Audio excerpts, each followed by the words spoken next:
아멘.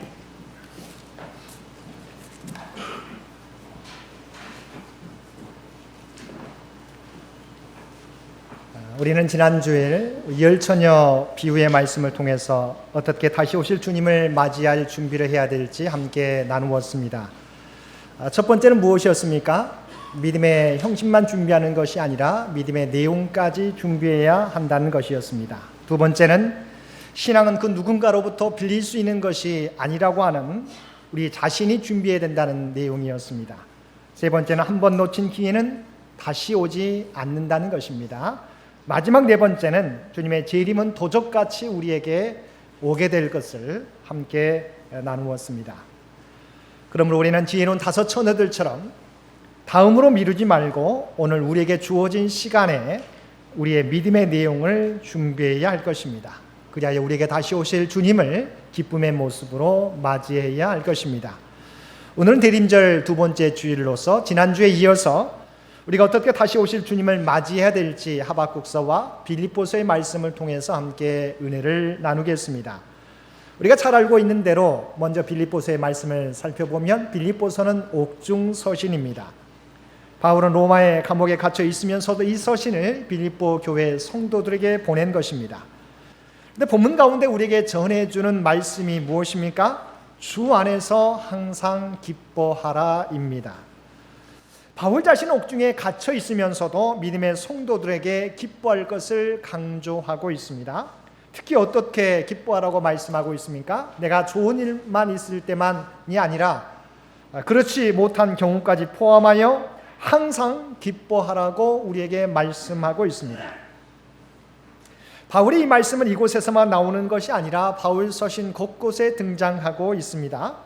우리가 너무도 잘 알고 있는 데살로니가전서 5장 16절에서 18절 말씀에 뭐라고 말씀하고 있습니까? 항상 기뻐하라, 쉬지 말고 기도하라, 범사에 감사하라. 이것이 우리를 향한 그리스도 예수 안에서 우리를 향한 하나님의 뜻이니라고 말씀하고 있습니다.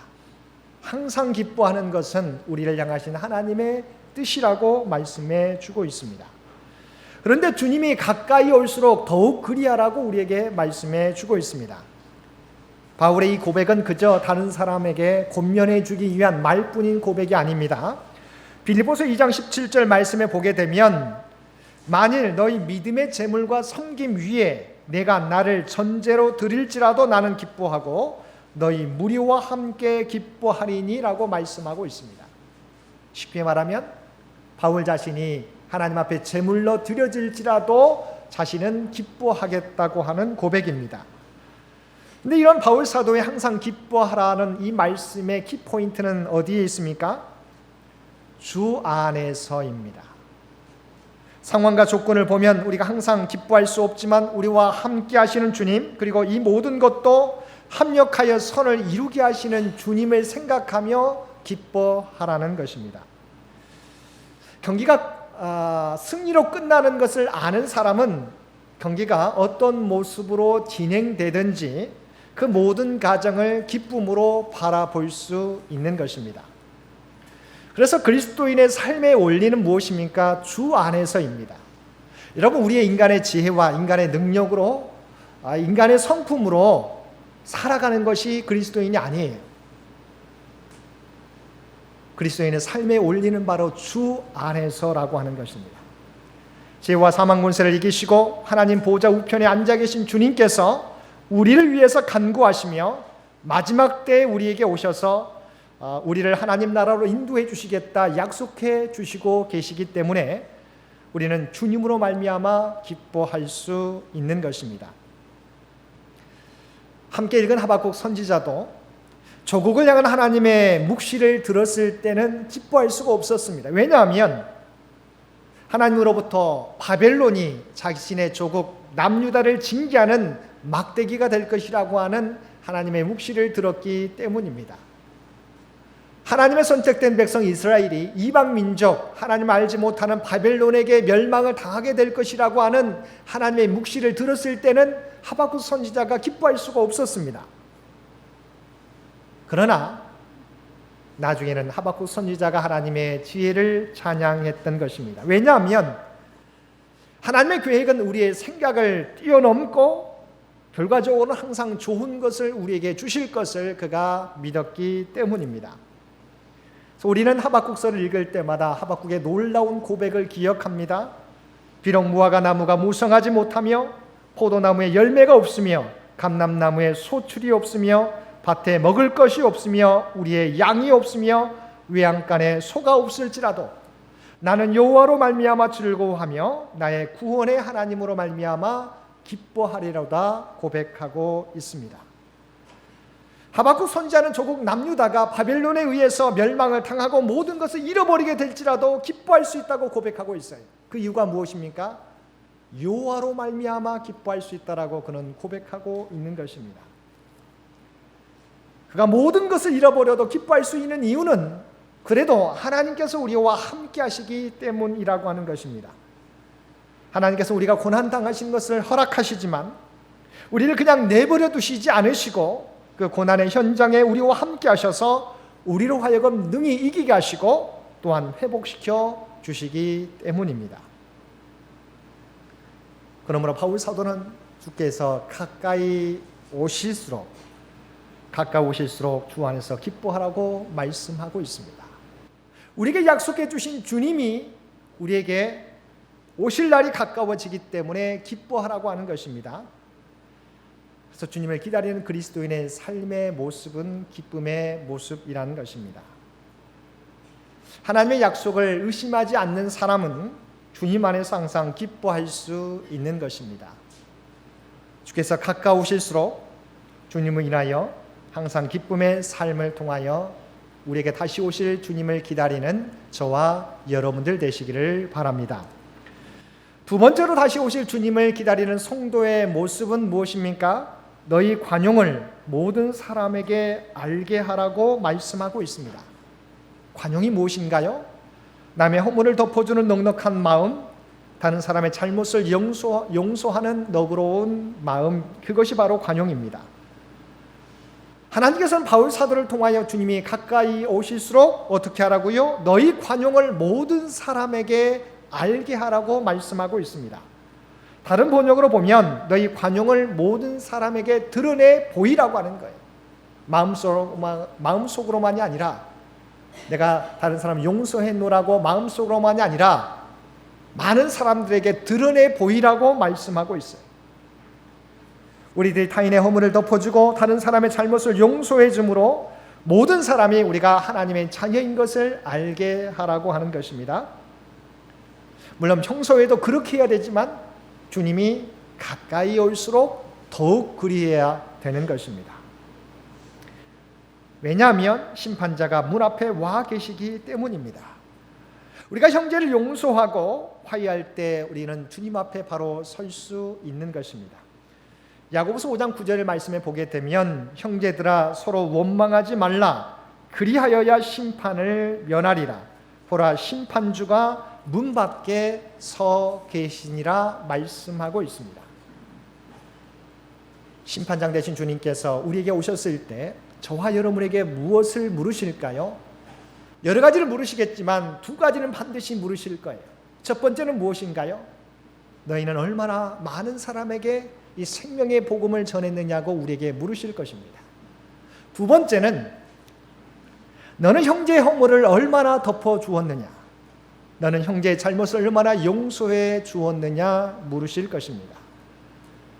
만약 우리가 그 사람이 너무도 우리를 힘들게 하고 고통스럽게 해서 저는 형제의 잘못을 용서하지 못했습니다라고 대답한다면 주님께서도 나도 너의 잘못을 용서할 수 없느니라고 말씀하실 수 있다는 것입니다. 왜냐하면 주님이 가르쳐 주신 기도에 뭐라고 우리에게 가르쳐 주고 있습니까? 우리가 우리에게 죄 지은 자를 사하여 준 것 같이 우리 죄를 사하여 주시옵고라고 기도하라고 주님께서 우리에게 가르쳐 주고 계시기 때문입니다. 또한 마태복음 18장에서도 용서할 줄 모르는 종에 대하여 다음과 같은 비유를 들려주셨기 때문입니다. 한 임금에게 종이 있는데 이 종이 돈이 필요했는지 주인에게 돈을 빌립니다. 그 빌린 금액이 얼마입니까? 1만 달란트입니다. 우리가 생각하게 될 때 1만 달란트는 이게 많아도 몇 억 정도라고 생각합니다. 그런데 이 금액을 지금으로 환산하면 몇 조에 해당하는 너무도 큰 금액입니다. 그런데 이 가난한 종은 이 금액을 온전히 주인에게 갚을 길이 없습니다. 그것을 알고 주인이 이 종을 불러서 이 종의 모든 빚을 탕감해 주었습니다. 그러지 않겠어요? 몇 조나 되니 이것을 도저히 갚을 길이 없으니까 이 종을 불러다가 이 종의 모든 빚을 탕감해 주었어요. 모든 것을 탕감받게 된 이 종이 얼마나 기뻐했겠습니까? 그는 아마 돌아가는 길에 할렐루야를 외치며 기뻐하며 돌아갔을 거예요. 근데 길을 가다가 동료 한 명을 만나게 됩니다. 근데 이 동료는 자신이 얼마 전에 100데나리온을 구워줬는데 아직 갚지 못한 동료였어요. 100데나리온을 우리 돈으로 환산하게 되면 500만 원에서 한 1000만 원 정도 되는 금액입니다. 물론 크다면 클 수 있지만 몇 조에 해당하는 1만 달란트에 비해서는 너무도 작은 금액입니다. 동료가 몇 달만 우리가 시간을 주면 갚겠노라고 이 종에게 사정을 하게 됩니다. 그런데 이 종은 사정하는 동료의 요구를 뿌리치고 그 동료를 옥에 가두어 버렸습니다. 이 모습을 지켜본 사람들이 주인에게 이 소식을 전하자 주인이 진노하게 됩니다. 그리고 이 종을 불러다 엄히 꾸짖었습니다. 내가 너에게 자비를 베풀었거든 너는 형제에게 아무런 자비도 베풀지 아니했노라. 그러므로 이곳에서 내 빚을 다 갚을 때까지 나올 수 없노라 선언하고 옥졸에게 넘겨주었다고 하는 것입니다. 1만 달란트 빚진 종의 이 비유의 말씀이 우리에게 주는 교훈은 무엇입니까? 마태복음 18장 35절 그 비유의 마지막 절에 그 교훈이 담겨져 있습니다. 너희가 각각 마음으로부터 형제를 용서하지 않으면 나의 하늘 아버지께서도 너희에게 이와 같이 하시리라고 말씀하고 있습니다. 너희가 각각 마음으로부터 형제를 용서하지 않으면 나의 하늘 아버지께서도 너희에게 이와 같이 하시리라. 주님께서 언제 우리를 위하여 십자가에 달려 돌아가셨습니까? 로마서 5장 8절 말씀을 보게 되면 우리가 아직 죄인 되었을 때라고 말씀하고 있습니다. 우리가 주님의 사랑을 받을 만해서 완전히 우리가 성화되어서 변화되어서 주님께서 우리를 위하여 십자가에 달려 돌아가신 것이 아닙니다. 우리가 아직 죄인 되었을 때 도저히 갚을 수 없는 죄인에 머물고 있을 때 우리를 위하여 십자가에 달려 돌아가심으로 우리의 모든 죄를 용서해 주셨습니다. 그러게 주님께서는 우리에게 말씀하시는 거예요.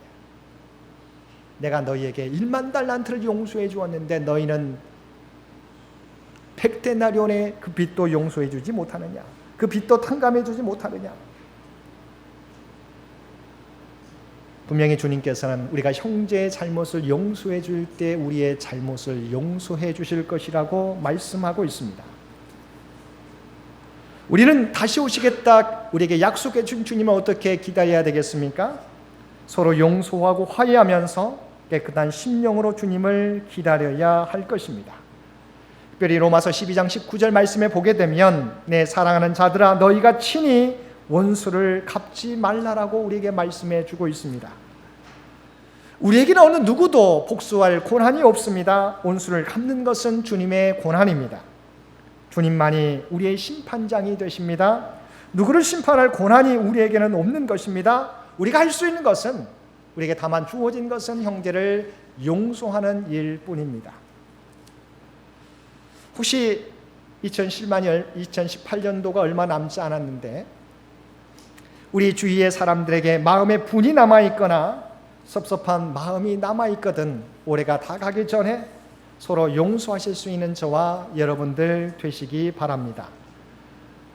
우리가 서로를 용서하고 용납하게 될 때 주님으로부터 칭찬과 참된 용서를 우리 모두도 경험하게 될 것입니다. 주님께서 다시 가까이 오시기에 다시 오실 주님을 기다리면서 너희 관용을 사람들에게 보여주라고 말씀해 주고 있어요. 주님이 가까이 오실수록 너희 관용을 모든 사람에게 보여주라고 우리에게 말씀해 주고 있습니다. 다시 오실 주님을 기다리면서 먼저 나를 힘들게 했던 사람들을 주님의 사랑으로 용서하며 살아가실 수 있는 저와 여러분들 되시기를 바랍니다. 세 번째로 주님의 재림을 기다리는 성도의 자세는 염려하지 말고 기도하는 삶이라고 말씀하고 있습니다.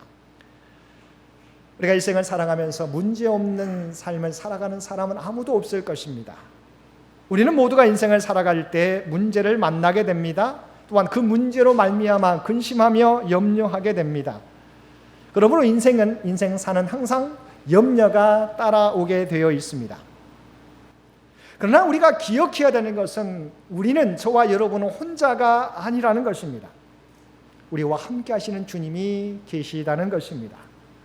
그리고 우리와 함께 하시는 주님은 우리의 문제를 해결해 주실 수 있는 분이십니다. 그러므로 우리 안에 있는 염려가 생겼을 때 우리가 해야 할 일은 무엇입니까? 우리의 문제를 해결해 주실 수 있는 주님 앞에 우리의 문제를 맡기는 것입니다. 하나님, 저에게 이러이런 염려가 있는데, 이런 문제가 있는데 주님께서 저에게 지혜를 주셔서 이 문제를 해결할 수 있도록 도와달라고 우리가 주님 앞에 기도하는 것입니다. 베드로전서 5장 7절 말씀에 이렇게 말씀하고 있습니다. 너희 염려를 다 주께 맡기라. 이는 그가 너희를 돌보심이라. 잠언 16장 3절에서도 너희 행사를 여호와께 맡기라. 그리하면 내가 경영하는 것이 이루어지리라 말씀하고 있습니다. 오늘 말씀에서도 아무것도 염려하지 말고 다만 모든 일에 기도와 간구로 너희 구할 것을 감사함으로 하나님께 아뢰라고 말씀해 주고 있습니다. 왜 주님께서 우리에게 감사함으로 하나님께 아뢰라고 말씀해 주고 있습니까? 당연히 우리에게 구하게 되면, 하나님께 맡기게 되면 하나님께서 우리에게 갚아주시고 또한 응답해 주시고 해결해 주시기 때문입니다. 우리가 주님께 맡기면 우리 주님께서 책임져 주신다는 거예요. 근데 어떤 분은 이렇게 이야기하시는 분이 있어요. 목사님, 제가 다른 문제는 다 해결해 주실 수 있는 건 믿겠는데 이 문제만큼은 주님도 해결하기가 어렵지 않겠습니까? 라고 말하시는 분이 있는 것을 제가 경험하게 됩니다. 여러분, 우리 주님은 어떤 분이십니까? 전능하신 분이세요. 이 세상을 창조하시고 지금도 이 세상을 주관하시는 분이세요. 우리의 3차원적인 생각에서는 도저히 이룰 수 없을 것 같지만 주님의 입장에서는, 모든 것을 주관하신 주님께서는 문제라고 생각하는 것도 주님 앞에서는 문제가 되지 않는다는 것입니다. 우리에게는 불가능하지만 하나님께서는 모든 것이 가능한 것입니다. 그러므로 염려란 무엇인가요? 염려란 사실은 불신앙을 의미합니다. 다시 오실 주님을 기다리는 성도의 자세는 이제는 염려하지 말고 그 염려를 뭐예요? 주님께 맡기며 살아가는 사람입니다. 사단은 늘 끊임없이 우리에게 문제를 던져주고 우리의 마음과 생각을 공격합니다. 우리의 마음과 생각을 부정적인 마음으로 가득 차게 하고 비관적이 되게 하고 낙심하게 만들고 좌절하게 만드는 거예요. 실패감에 사로잡히게 만드는 거예요.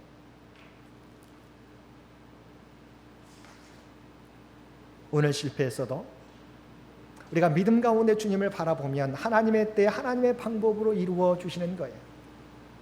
하박국 선지자에게 이스라엘 백성이 바벨론에 의해서 멸망하게 될 것이라고, 성전에 돌 하나도 남지 않게 될 것이라고 말씀해 주셨어요. 지금 당장은 바벨론에 의해서 예루살렘이 초토화되고 하나님의 성전이 완전히 무너지게 되고 우리에게 소망이 없을 것 같지만, 그러나 하나님은 너희를 회복시켜 주실 것이라고 말씀해 주시는 거예요. 우리 하나님께 맡기게 될 때 가장 먼저 찾아오신 하나님의 은혜가 무엇인지 아십니까? 주님께서 주시는 평강이라고 하는 거예요. 하나님의 응답은 더디 이루어질 수 있어요. 그러나 하나님 앞에 기도하게 될 때 먼저 우리에게 주시는 것은 우리 마음의 평강입니다. 오늘 본문 말씀에서도 우리가 하나님께 아뢰게 될 때 뭐라고 말씀하고 있습니까? 모든 지각에 뛰어난 하나님의 평강이 그리스도 예수 안에서 너희 마음과 생각을 지키시라고 말씀해 주고 있어요. 기도하게 되면 우리의 마음이 하나님이 주시는 평강이 임하게 된다고 하는 거예요. 그래서 우리가 인내할 수 있게 되고 하나님의 응답하실 때까지 우리가 인내하게 되고 하나님의 때가 되었을 때 하나님의 응답을 우리가 경험하게 된다는 것입니다. 다니엘을 보면 여러분 다니엘을 한번 떠올려 보시기 바랍니다. 다니엘은 다리오 왕의 칙령이 내려서 다른 신에게 기도할 수 없는 상황에서도 다른 때와 마찬가지로 하나님 앞에 기도하게 되었어요. 하나님께 기도함으로 말미암아 그는 징계를 받아 사자굴에 던져지게 되었습니다. 그러나 다니엘은 사자굴에 던져지게 되었지만 평안을 누릴 수 있었습니다. 왜인가요? 하나님 앞에 모든 것을 맡기게 될 때 하나님의 천사가 사자들의 입을 막아주셨기 때문에 사자굴 속에서도 다니엘은 평강을 누릴 수 있었어요. 그와는 반대로 다니엘을 걱정했던 다리오 왕은 왕궁에 있었지만 그는 너무도 염려돼가지고 한숨도 자지 못했다고 하는 거예요. 사자굴에 던져진 다니엘은 우리가 편안하게 쉼을 얻을 수 있었는데 그 다니엘을 걱정했던 다리오 왕은 왕궁에 있으면서도 한숨도 자지 못하고 염려할 수밖에 없었다고 하는 거예요. 바울과 실라도 복음을 전하다가 빌립보 감옥에 갇히게 되었습니다. 그러나 그들의 문제를 하나님 앞에 맡기게 될 때 그들은 기도와 찬송으로 하나님께 영광을 돌릴 정도로 그 마음에 하나님의 평화를 누릴 수 있었다고 하는 것입니다. 이것이 우리가 하나님 앞에 맡길 때 우리에게 첫 번째 주시는 하나님의 평강이라고 하는 거예요. 우리는 주님이 다시 오실 때까지 수많은 시련과 고난과 어려움을 경험하게 될 것입니다. 우리가 주님을 믿지만 우리 앞에도 여전히 고난과 역경이 찾아오게 될 것입니다. 그러나 우리를 하나님의 백성 삼아 주신 주님께서는 그 가운데 우리와 함께 하시며 놀라운 은혜로 우리를 보호해 주실 것입니다. 그러므로 다시 오실 주님을 기다리는 성도들의 믿음의 자세는 주님의 약속과 함께 하심을 믿고 주님께 모든 것을 맡기며 기다리는 것입니다. 사랑하는 성도 여러분, 저와 여러분은 하나님의 구원받은 백성입니다. 그리고 오늘도 성령님의 함께하심과 하나님의 인도하심이 우리 가운데 있습니다. 이런 은혜는 주님 다시 오실 때까지 계속되게 될 것입니다.